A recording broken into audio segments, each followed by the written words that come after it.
श्रुत्वा तमुवाच मृदुसना किम मया हतया पापा जातस्ते बलवान रिपु। हे पापी कंस, तू मुझे क्या मारेगा? आकाश मार्ग में अष्टभुजा रूप में प्रकट हो गई और कहा तुझे मारने वाला तो गोकुल में पैदा हो गया। जय हो माता भगवती सुरी राजराजेश्वरी माता, चंद्रवल्ली माता, कुंजापुरी माता,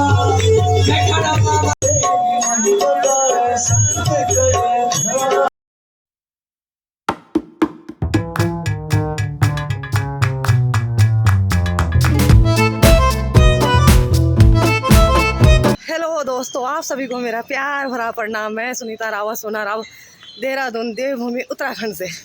दोस्तों, आशा करती हूँ आप सभी कुशल मंगल से होंगे। मैं भी अपने परिवार के साथ कुशल मंगल से हूँ। दोस्तों, मैं निकल पड़ी हूँ घर से और मैं जा रही हूँ गुजराड़ा के अंदर। ये आ गई मैं गुजराड़ा के अंदर और कल ही मुझे पता चला कि भागवत हो रहा है, इसलिए मैं भी जा रही हूँ। और मैंने ये दुकान से फल ले लिए, केले। बाकी तो मुझे नहीं पता कि क्या चढ़ाते हैं क्या नहीं चढ़ाते हैं। दक्षिणा मैंने ले ही ली है, देखते हैं कैसे क्या है, क्योंकि कभी मैं वैसे गई नहीं हूँ, जो बात सही है भागवत में। इसलिए आवाज़ तो आ रही है, कह रहे हैं 2 बजे से शुरू होती है 6 बजे तक और कल समापन है, शायद 27-28 तारीख से हो रही है। मुझे तो कल ही पता चला, इसलिए मैंने कहा चलो यार, जब पास में हो रहा है भागवत तो थोड़ा सा हम भी ज्ञान पाके आ जाते हैं, थोड़ा भगवान जी के भी दर्शन हो जाएंगे, क्योंकि जो नया मंदिर बना है उसी में हो रहा है भागवत। ये लीजिए, बस आ गई है सहसरा वाली। ये रात के लिए यहीं खड़ी होती होगी, सुबह फिर निकलती होगी। वैसे लास्ट बस तो 7:30-8 बजे तक आती है। चलो चलते हैं और देखते हैं। राधे राधे, जय श्री कृष्णा, जय श्री राधे कृष्णा। और आज पता है सुबह से लाइट भी नहीं थी, थोड़ी देर पहले, आधा 1 घंटा पहले लाइट आई है, तब फ़ोन चार्ज हुआ है। तब निकली हूँ मैं। आ रही है ना, अच्छा कितना लगता है ना। पहुंचने वाली हूँ मैं, बच्चे लोग बैठे हैं यहाँ पे। ये देखिए बेचारे कितने मेहनत कर रहे हैं, देखो। हेलो तो बोल दो। वही अभी तो मैं उधर जा रही हूँ भागवत में, इसलिए।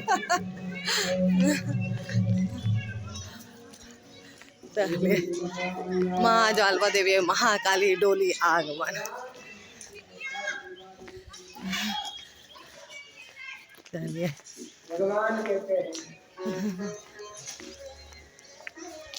कश्यप ऋषि अपनी पत्नी के साथ यदुकुल में वसुदेव नाम से अवतरित होंगे। पहुँच गई मैं मंदिर।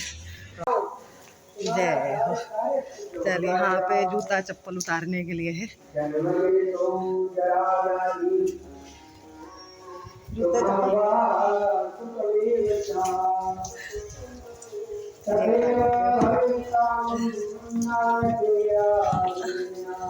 जूते चप्पल उतार दिए मैंने।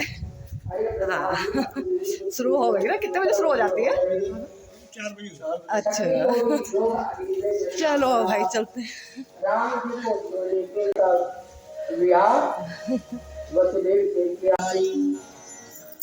दुख में सुमिरन शब करे, सुख में करे न कोई। जो सुख में सुमिरन करे तो दुख काहे को होय। सुख में सभी सुमिरन करते हैं, पर सुख में कोई भगवान को याद नहीं करता। विपत्ति आ जाए तो भगवान की याद आती है, पर भगवान ने दोनों किडनी स्वस्थ दी है। जरा 2 घुटनों की कीमत लगाओ, इन 2 नेत्रों की कीमत लगाओ, तो भगवान ने सबसे पहले तो ये सुंदर काया दी। ये भगवान की बहुत बड़ी कृपा है। कि हमारा शरीर स्वस्थ है, 2-4 दिन बिस्तर पकड़ लो तो जो बेटा बहू गाजर का हलवा खिलाती है वो भी कान पे जा जा करके गीता का 11वां अध्याय सुनाए। 11वां अध्याय समझ गए। गोदान करेंगे कि इस पे प्राण अटके होंगे। तो पहले तो भगवान ने सुंदर काया दी और अंत में बुढ़ापे में दोनों ही काम नहीं आती है। आती है बोलो, न काया न माया। क्यों करता है मेरा मेरा जब माया साथ छुड़ावे। इसलिए तेरे मेरे की भावना हटा दो साहब। कैकेयी के मन में जब भावना आई कि भरत मेरा है, राम कौशल्या का है, तो राम 14 वर्ष के लिए दूर हो गए और जिस भरत के लिए राज गद्दी मांगी उस भरत ने भी मां नहीं कहा। क्या नहीं कहा? मां नहीं कहा। पछता रही हूं मैं घर से निकाल के, यह कर्म किया है मैंने देखभाल के। तब पछताने लगी कैकेयी।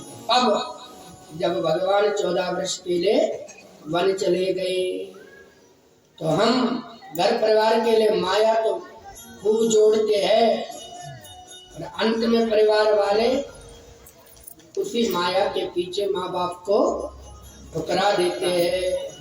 माता पिता की सेवा घर में तब तक है जब तक तिजोरी की चाबी बच्चों को नहीं सौंपी, और जहाँ तिजोरी की चाबी बच्चों को सौंपी सो माँ बाप भी वृद्ध आश्रम में चले गए।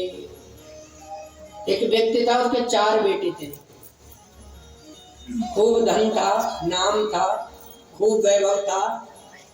तो जब तक तो धन था तो खूब सेवा होने लगी, लेकिन जैसे जैसे धन खत्म हुआ चारों बच्चों में बांट दिया तो बड़े वाले ने बोला कि हमारा भी कोई ठेका ले रखा कि हम ही बाप को पाले, छोटे वाले का भी तो कर्तव्य है। पिताजी 3 महीने के लिए छोटे वाले के साथ चले जाओ। छोटे वाले ने कहा हमारा भी कोई ठेका ले रखा है, 2 भाई और भी तो है, उनके साथ चले जाओ। अब सेवा भी कम हो गई, माता पिता भी बट गए, और जब माता पिता भी बट गए, बहुत प्यारी कथा है। एक दिन उनको लगा कि अब क्या करूं, बुढ़ापे में कोई पूछने वाला नहीं, तो संत के पास गए और कहा महाराज जब तक हमारे पास धन था तो खूब सेवा हुई, खूब हलवा पूरी खिलाया, और अब हमारे पास कोई धन नहीं है तो हमारा कोई बच्चा हमको पूछता नहीं। तो संत बड़े चतुर थे। संत ने कहा ऐसा काम करो,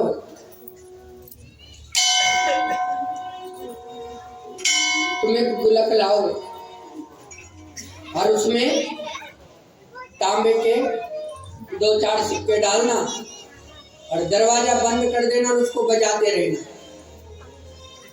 अब रात को तो नींद आती नहीं, बुढ़ापे में नींद कहाँ आती है, आती है क्या? अब उस गुलक में तांबे के सिक्के डाले और रात को बजाने लगे। पहले दिन बड़े बेटे के कान में आवाज गई, बड़ी बहू के कान में आवाज गई, तो बहू बोली अजी सुनते हो? पतिदेव बोला क्या हुआ? बोले तुम कह रहे थे हमारे बाप के पास धन खत्म हो गए, और बुढ़ा तो पूरी रात नहीं सोता, पैसा ही गिनता रहता है। बड़ा बेटा बोला पैसे तो होंगे पिताजी के पास, और हमको कैसे मिलेंगे, हमने तो सेवा करना ही छोड़ दिया। छोटी बहू के कान में आवाज गई, उसने अपने पति को बताया, और जब सबके कान में आवाज गई जो वृद्ध व्यक्ति था वो रात को गुल्लक बजाता और उसको बक्से में बंद करके ताला लगा देता, चाबी छिपा देता। अब धीरे धीरे चारों बच्चों को पता लगा, तो जो कोई पूछता नहीं था, सुबह सुबह बड़ी बहू दूध में पत्ती डाल करके, ससुर जी चाय पी लो। ससुर जी भी घटकाई चाय, गिलास ठंड लड़ाई।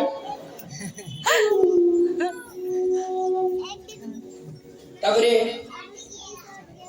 नाश्ता को टेम। दूसरे नंबर की बहू गाजर का हलवा लेके, ससुर जी आपको गाजर का हलवा बड़ा पसंद है। ससुर जी बोले हाँ बुआरी हाँ लियो लियो। अरे छकी गाजर का हलवा कटुर फंड लड़ाई। अब तबरे दिन में तीसरे नंबर की बुआरी, ससुर जी आज पनीर बनाई।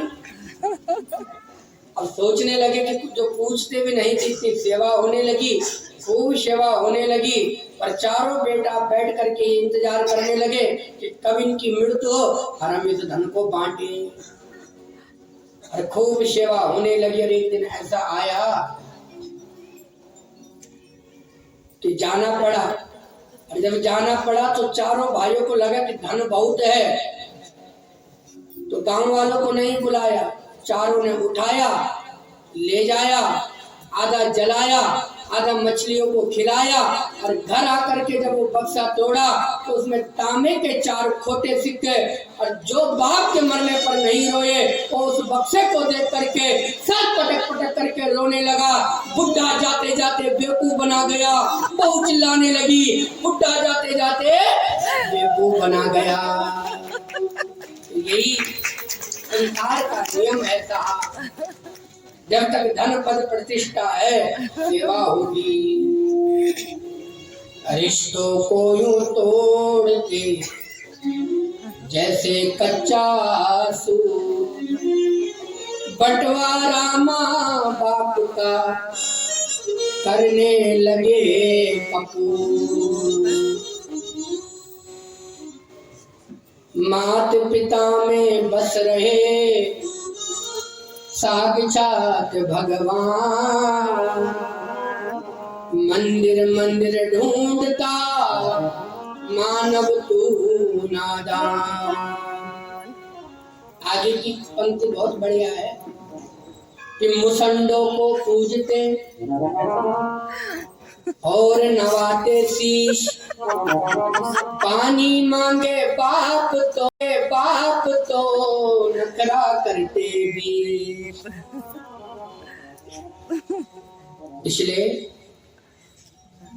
माता पिता की सेवा तब तक है जब तक आपके पास धन पद वैभव है। बुरा वक्त बता करके नहीं आता। जो देव की, जिनके 8वें गर्भ से भगवान का जन्म होना है, हाथों में हथकड़ी, पांव में बेड़िया लग गई और ससुराल की डेली पर कदम नहीं रखा कि कारागार में कंस ने डाल दिया। तब 6 पुत्रों को लाकर कंस को दिया। पहला पुत्र लेकर के आए तो कंस को दया आ गई और कहा इसको मार करके हमको क्या मिलेगा, हमारा काल तो 8वां गर्भ होगा। सो नारद जी प्रकट हो गए और कहा पहला ही 8वां हो सकता है, 8वां ही पहला हो सकता है। उस बालक का पांव पकड़ा, जमीन पर पटका। देवी की मैया रोती रह गई, आंखों से अश्रुपात होने लगा, दूध की धार बह चली। अपने बच्चे को छाती से भी नहीं लगा पाई तो उससे पहले मृत्यु का आवरण चुन लिया। एक एक करके 6 बालकों को कंस ने मार डाला और 7वें गर्भ भगवान ने योग माया की कृपा से रोहिणी के गर्भ में भेज दिया। तो कंस ने कहा कि 7वें का क्या हुआ, तो सेवकों ने कहा कि भाई गर्भपात हो गया। तो पापी कंस बड़ा प्रसन्न हुआ, हमको मारना नहीं पड़ा, अच्छा हुआ, एक हत्या कम हो गई। अब 8वें में भगवान का प्राकट्य हो रहा है। और जब भगवान प्रकट हुए तो भगवान ने चतुर्भुज रूप में कारागर में माँ को दर्शन दिए। कस्तूरी तिलकम ललाट पटले वक्षस्थले कौस्तुभम् नासाग्रे वरमौक्तिकं करतले वेणुकरे कंकणम् सर्वांगे हरिचंदनं सुललितं कंठे च मुक्तावली गोपस्त्री परिवेष्टितो विजयते गोपाल चूड़ामणि। भगवान चतुर्भुज रूप में प्रकट हुए और माँ ने जब भगवान के दिव्य तेज को देखा तो गदगद हो गई। भगवान ने कहा, माँ आपने जो दुख उठाया उसका अंत अवश्य होगा, थोड़ा धैर्य धारण करिए।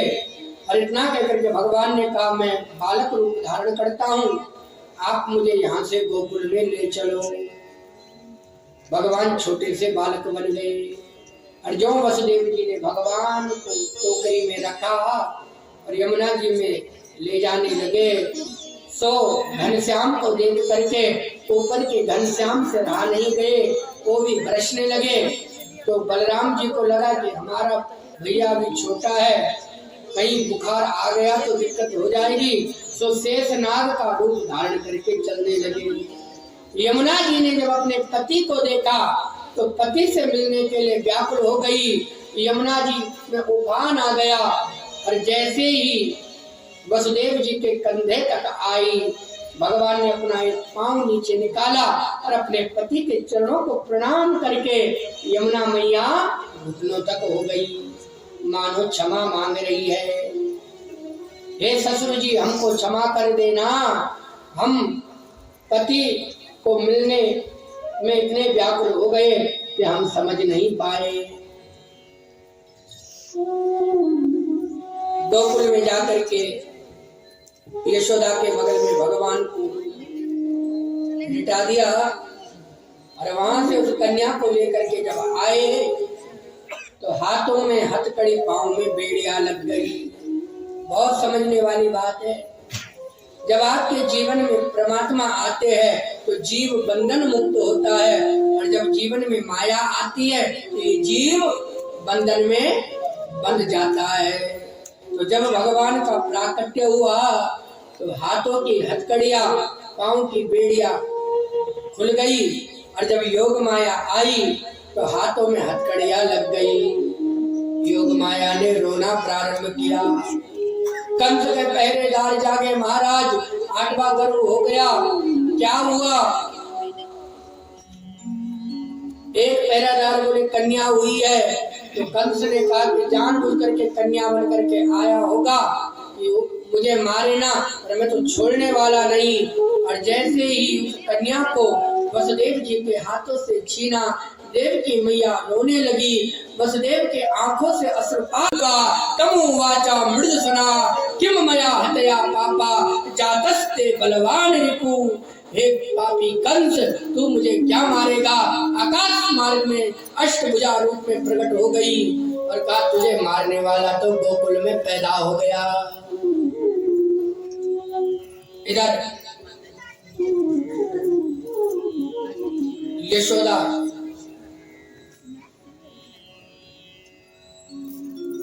मैया विश्राम गृह में और नंद बाबा यमुना के तट पर माला फेर रहे। अभी तो भयो नहीं, आगे का पता नहीं, अभी तो भयो नहीं, आगे का पता नहीं। नंद बाबा की 2 बहन है, एक का नाम है नंदा और दूसरे का नाम है सुनंदा। और दोनों को जब पता लगा कि भाई के घर में बालक होने वाला है तो सेवा के लिए आ गई। और सेवा का भाव कम है।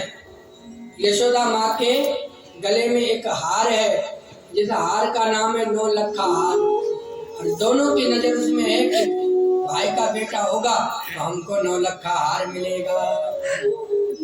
नंदा यशोदा माँ के कमरे में गई और सो गदगद हो गई। अरे भैया बधाई हो, भैया बधाई हो।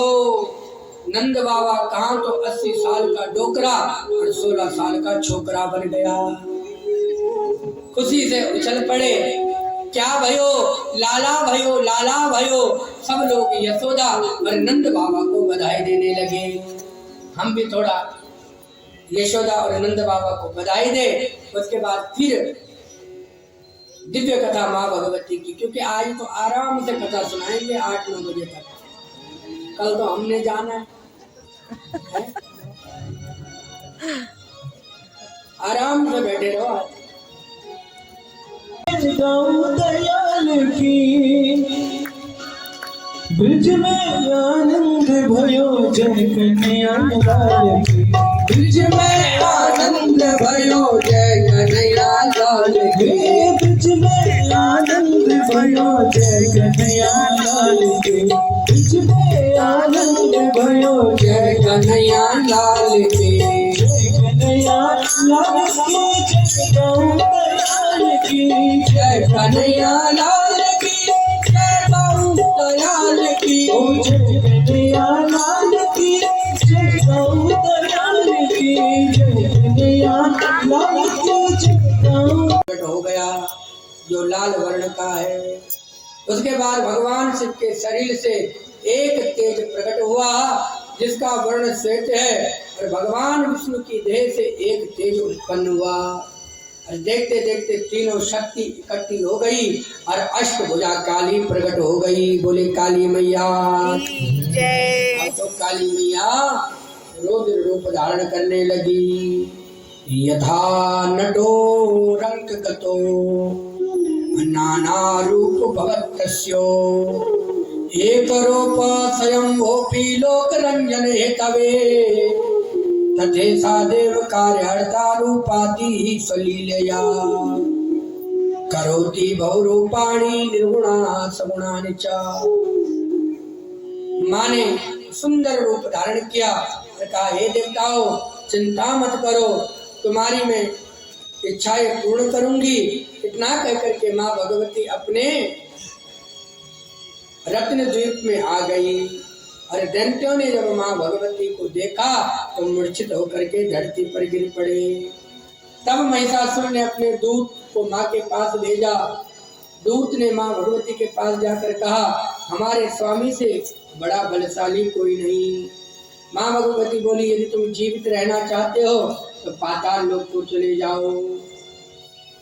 दूत कहता है महिषासुर की आपकी तुलना कैसे हो सकती है। माँ भगवती बोली यदि तुम्हारा स्वामी इतना ही बलवान है तो हमसे युद्ध करे। महिषासुर ने अपने मंत्रियों से पूछा इस समय मुझे क्या करना चाहिए, तो मंत्रियों ने गलत सलाह दी। बड़े ध्यानपूर्वक सुनिए। सचिव वैद्य गुरु प्रिय बोले भई आस। जो राजा का सलाहकार होता है उसे मीठा नहीं बोलना चाहिए। अगर अपने खाने के चक्कर में मीठा बोलता है तो राजधर्म का नाश होता है।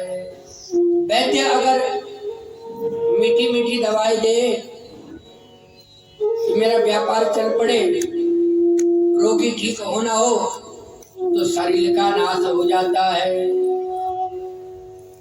और गुरु अगर मीठा बोले कि मेरे शिष्य बढ़ते रहे तो धर्म का नाश होता है। इसीलिए गुरु को, सचिव को और वैद्य को बहुत सोच समझ करके बोलना चाहिए। महिषासुर ने ताम्र को भगवती के पास भेजा। माँ भगवती ने ताम्र को मार डाला, वास्कल और दुर्मुख को मार डाला। अब तो महिषासुर युद्ध के लिए चल पड़ा। भयंकर युद्ध होने लगा और माँ भगवती ने महिषासुर को मार डाला। देवता जय जयकार करने लगे।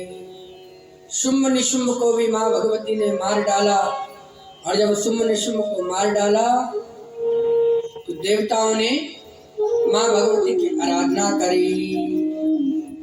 नमो देवी विश्वेश्वरी प्राणनाथे सदानंदे न ते नाम संख्या न ते रूपमिष्टम यथा कोपि वेदादि देवा स्वरूपे।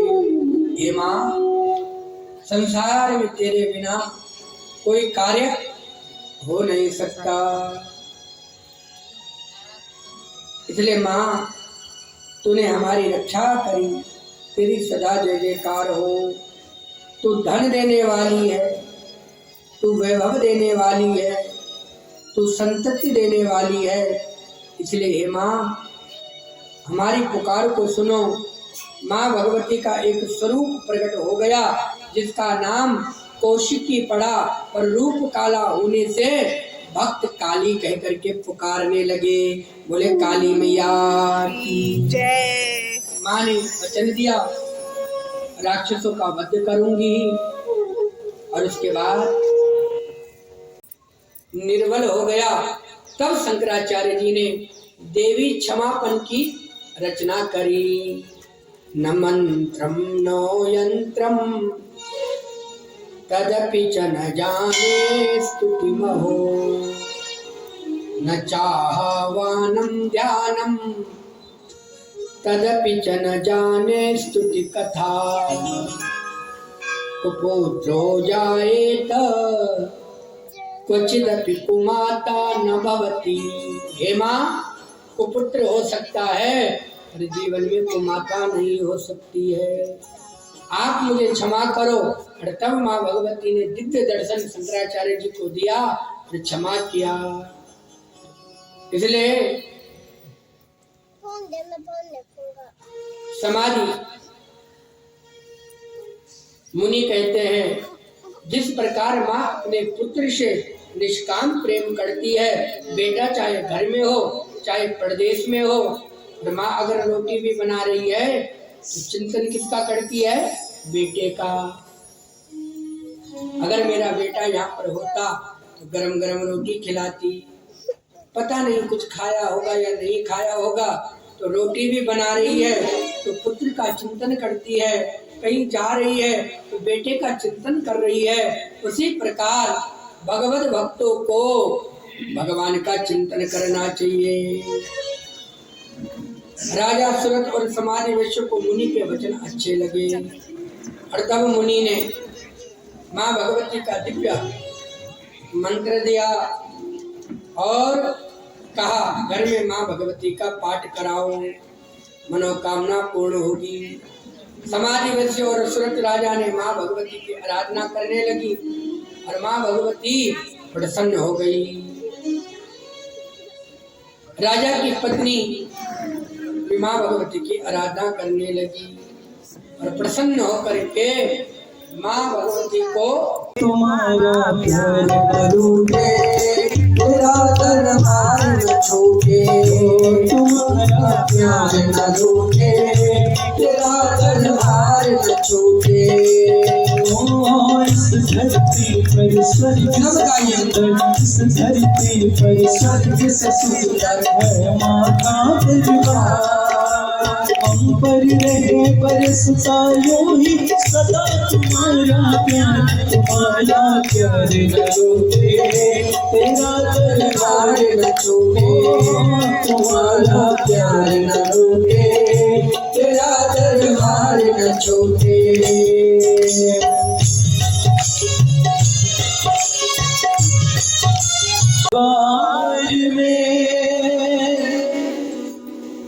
क्यों रोए तुम्हारी बेटी इस निर्दय संसार में। हो चिंता की आग से मेरा उद्धार करो माँ। मझधार में मैं अटकी बेड़ा पार करो माँ, बेड़ा पार करो माँ। संतोषी संतोषी संतोषी संतोषी हो करती हूँ तुम्हारा व्रत में स्वीकार करो माँ। करती हूँ तुम्हारा व्रत में स्वीकार करो माँ। संतोषी हे मां संतोषी संतोषी हे मां संतोषी। पीटी पीटी तालियों से प्यार।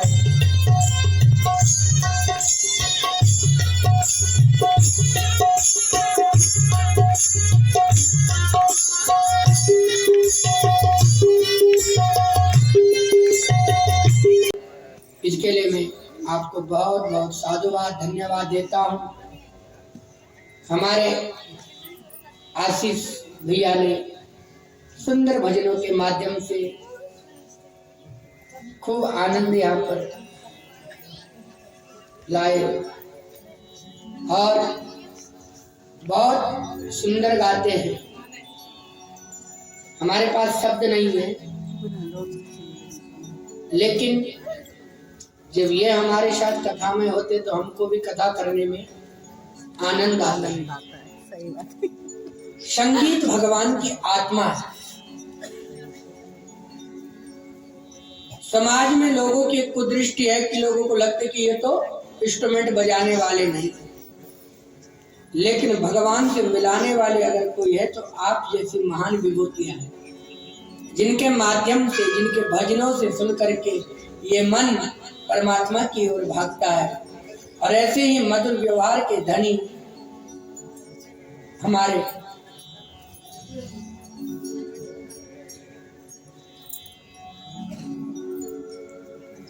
जो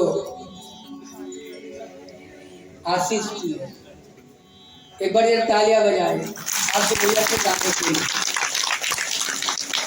200 रुपये मैं भी दूंगा कल दक्षिणा मिलने के बाद।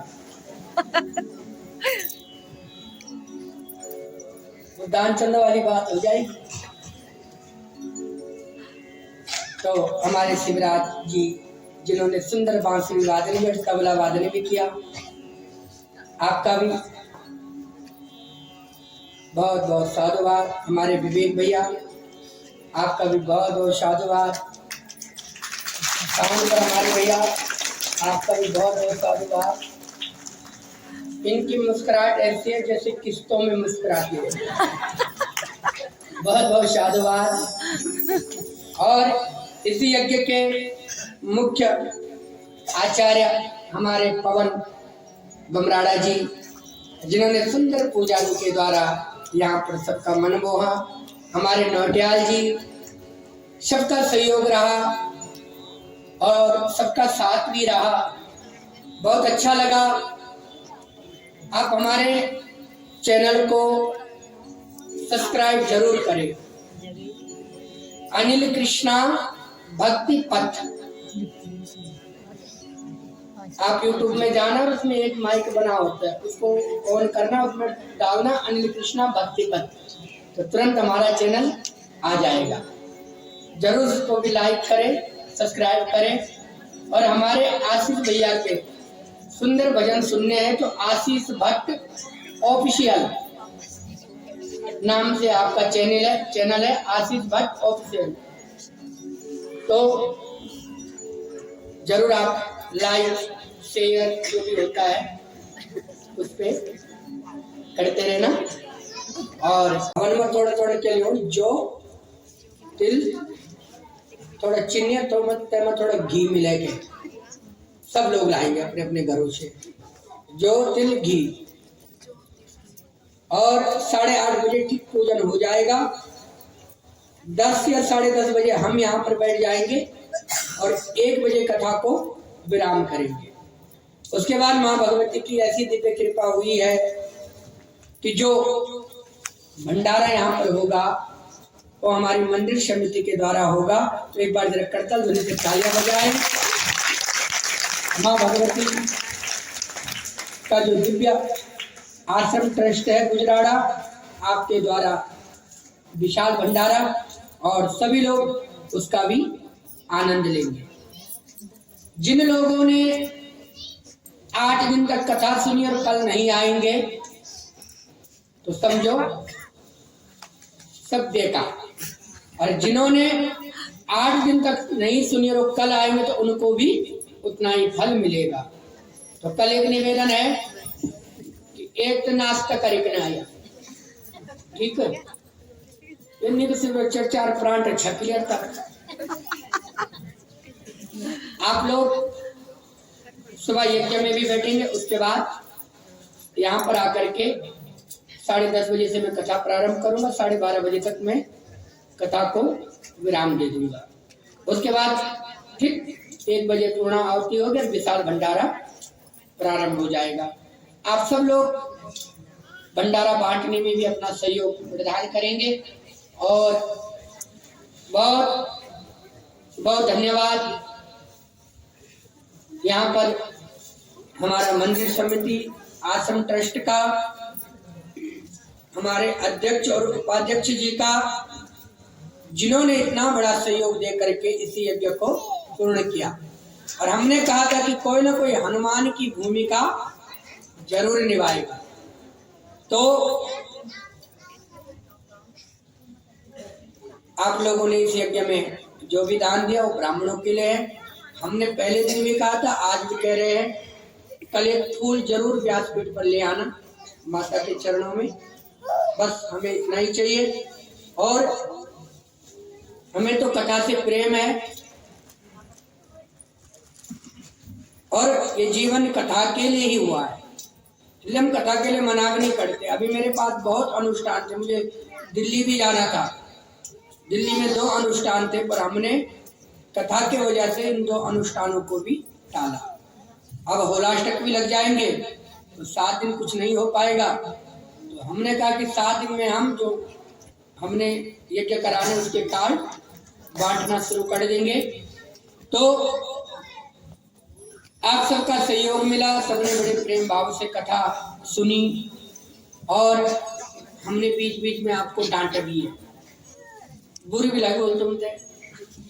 अभी तो कुछ नहीं, तुम बोले बहुत बोला लगता नु ब्यास से आई और बोलोगे नहीं, क्योंकि बालक जब तोतली भाषा में बोलता है तो माँ को बहुत अच्छा लगता है। तो हम तो भले ही व्यासपीठ पर है आपके पुत्र के समान, आप लोग नहीं होते तो ये व्यासपीठ भी नहीं होती। आप जैसे लोग हैं, आप जैसे दानी दाता हैं, आप जैसे सनातन धर्म से जुड़े हुए महानुभाव है, तब जाकर के ये कथा है, तब जाकर के ये भगवान की भक्ति है, तब जाकर के ये सत्संग है। तो आपका जो प्रेम किसने मिला, जैसे हनुमान जी के ऋण से राम जी कभी वो ऋण नहीं हो पाए, तो उसी प्रकार हम भी आपका ऋण कभी चुका नहीं पाएंगे। परंतु कभी अगर अवसर मिला तो कथा सुना करके फिर दोबारा कभी अवसर दिया, या आप लोगों के मन में ऐसा भक्ति भाव जागा, तो अगर कभी अब दोबारा कराना हो तो एक बार राम कथा जरूर कराना, क्योंकि मेरे जीवन की शुरुआत राम कथा से हुई और माँ भगवती की कृपा से जो ये चैत्र के नवरात्रि जो आ रहे हैं उसमें मेरी 300 कथाएं पूरी हो जाएगी देवी भागवत के साथ, जिसके लिए मैं ये विशाल यज्ञ करा रहा हूँ माँ भगवती के चरणों में। 2006 में मैंने पहली कथा स्वर्गपुरी आश्रम रेस कोर्स में करी थी, उसके बाद कथाओं का सिलसिला चलता रहा। फिर 2009 और 10 में मैंने लगभग 12 कथाएं मध्य प्रदेश में करी एक महाराज जी के साथ, और उसके बाद लगभग बहुत कथाएं हमारे विनायक जी के साथ भी हमारी हो गई है। 70-80 कथाओं से ऊपर हमने विनायक भैया के साथ कर लिया है।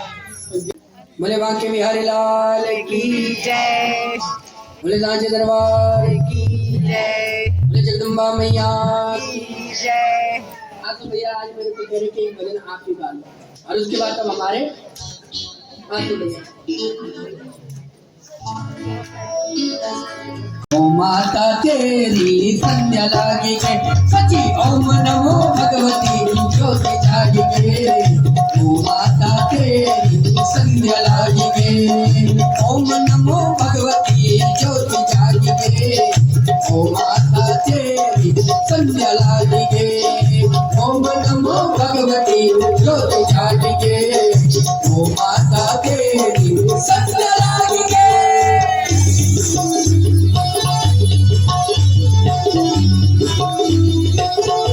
मीठी मीठी तालियों से माँ भगवती को बनाइए।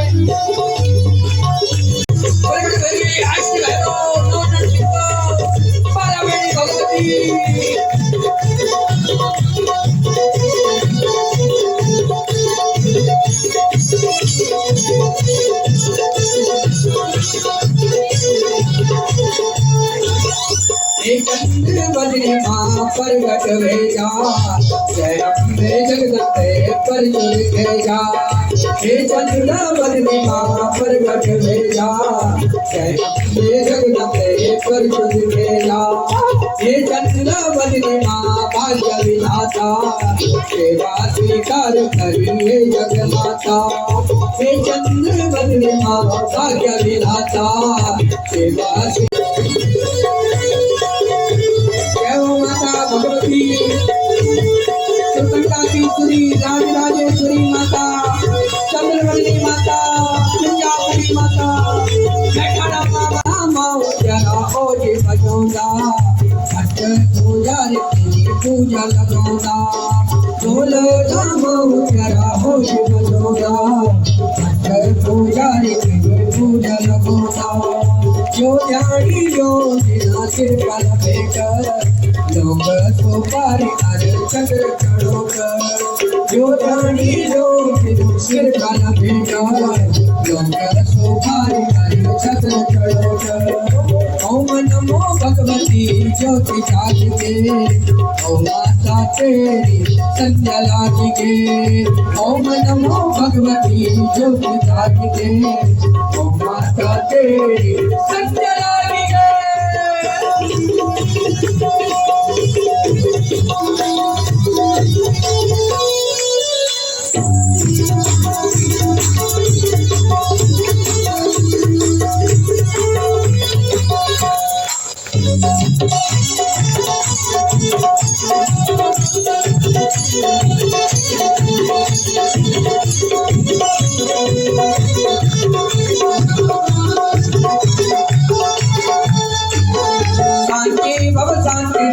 दृष्टि रखा ले, भूल बिसराओ यहाँ माफ करा ले।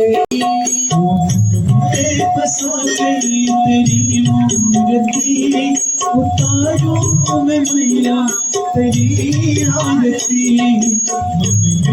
बसा तेरी मूर्ति, उतारो मैं मैया तेरी आरती।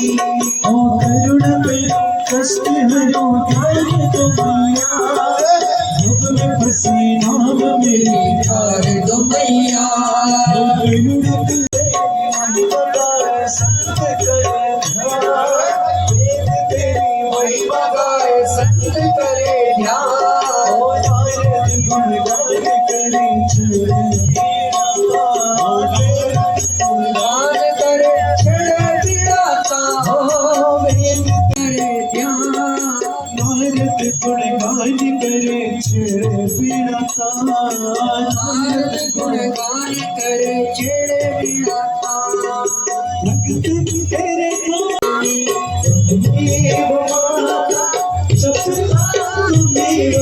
त्वमेव वन्दो सखा त्वमेव, त्वमेव पिता प्रपन्नाति। प्रसीदं प्रसीद मातर जगतो विलया, प्रसीद विश्व सर्वायि विश्व कवित्वरी विचराचर।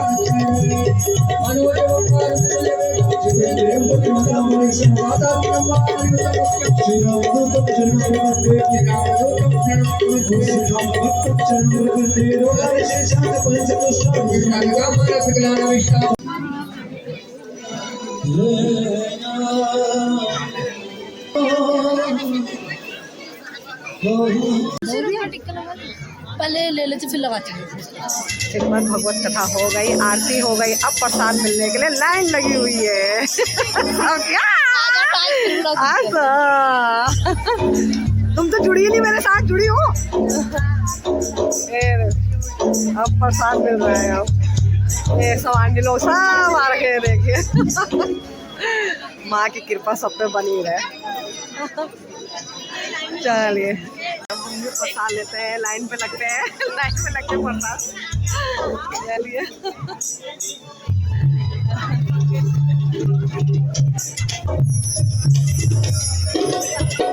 अच्छा लगा।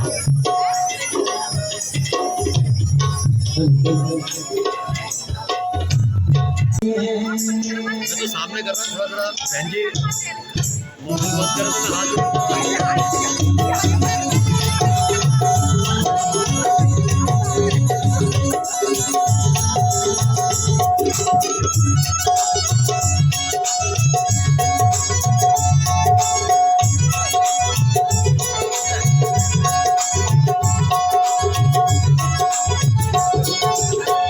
मेरा जिगर है घायल ओए होए, ओ मेरा जिगर है घायल ओए होए, तेरे प्यारे में पागल ओए होए, तेरे प्यारे में पागल ओए होए, ओ आके बिहारी लाले मोटे मोटे तेरे, ओए नजर ना लग जाए, ओए नजर ना लग जाए, ओए नजर ना लग जाए।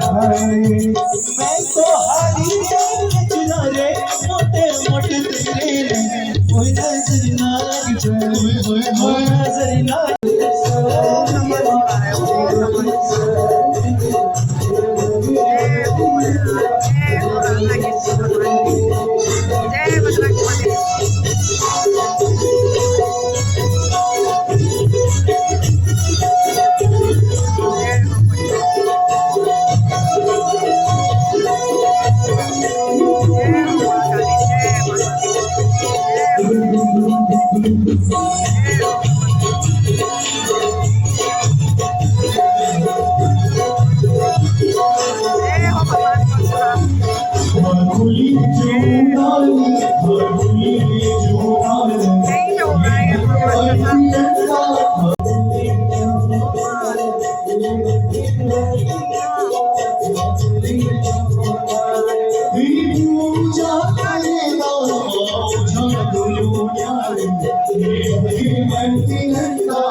समाप्त हो गई श्रीमद् भगवती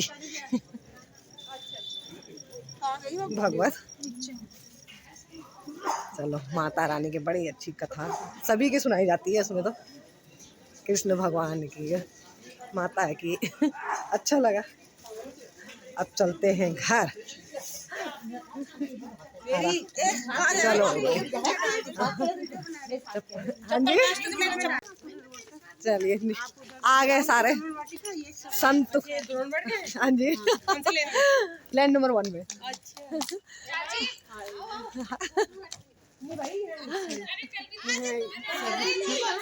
पूरा अच्छा अच्छा अच्छा, चलो बहुत बढ़िया रहा। पर मंदिर बहुत सुंदर बना हुआ है ना, अच्छा बना हुआ है। पहुंच गई दोस्तों घर में, अपनी कॉलोनी में, द्रोण वाटिका कॉलोनी में। और मैं गई थी श्रीमद् भगवती भागवत कथा सुनने गुजराना के अंदर। जो नया वाला मंदिर है उसको पूरा 1 साल हो गया, फरवरी में 1 साल हो गया था, तो उसी के वर्षगांठ में या सालगिरह में ये भगवत कथा हो रही थी। बहुत सुंदर लगा था। कथा तो 27 तारीख से शुरू हुई, लेकिन मुझे कल ही पता चला। आवाज़ तो आती थी, मैं कहती थी पता नहीं कहीं शायद मंदिर में पूजा हो रही होगी वो होते, लेकिन जब मुझे कल पता चला तो आज मैं गया। कल समापन भी है, कल हवन और कथा होगी, उसके बाद फिर भंडारा, ये सब है, फिर खाली खाली लगेगा। और इस टाइम 8 बज गए। 2 बजे शुरू होती है, 2 से वैसे 6 बजे तो, लेकिन आज लास्ट दिन था तो इसलिए थोड़ा लंबा चल हो ही जाता है। और मैं तो खैर देर में गई थी, मैं गई थी कितने बजे, 4:30 5 बजे ना, हाँ ऐसे गई थी, 5 बजे के टाइम पे ना, हाँ मैं 5 बजे गई थी। और अब मैं घर आ गई हूँ, और बोलो जय माता की। बहुत सुंदर लगा। और अब मैं इस ब्लॉग को यहीं पर एंड करती हूँ। दोस्तों अगर आप सबको मेरे ब्लॉग पसंद आ रहे हैं तो प्लीज़ प्लीज़ प्लीज़ मेरे यूट्यूब चैनल पर जाकर मेरे ब्लॉगों को लाइक करें, कमेंट करें, शेयर करें और चैनल को सब्सक्राइब करें और घर में मटर छीले।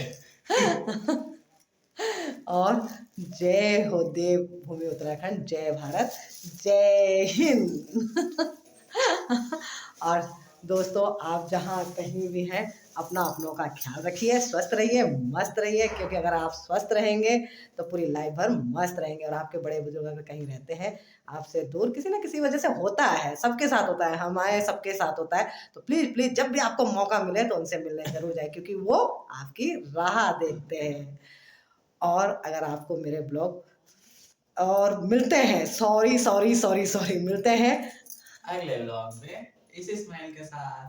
तब तक के लिए बाय बाय। जय माता दी, जय हो यमकेश्वर महादेव।